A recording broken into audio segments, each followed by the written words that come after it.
Hi guys, magandang umaga, magandang araw, mahangin na araw for today's video.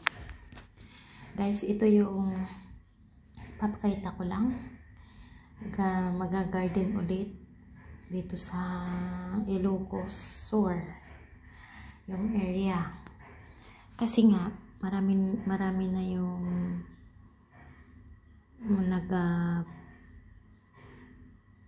tanim sa bukid ng mga gulay.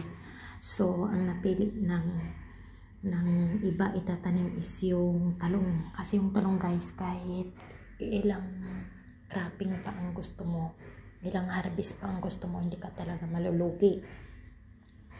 At saka within 2 months makaharvest ka na malalaki, especially sa mga pinagkukuhaan mo ng mga chemical, yung na-mix na siya. Kaya ganun ka taba yung mga tanim. At saka ano guys, nakailang beses tupi yung harvest mo. Proceed naman tayo sa mais, dahil nga ngayon yung tama-tama lang yung klima natin.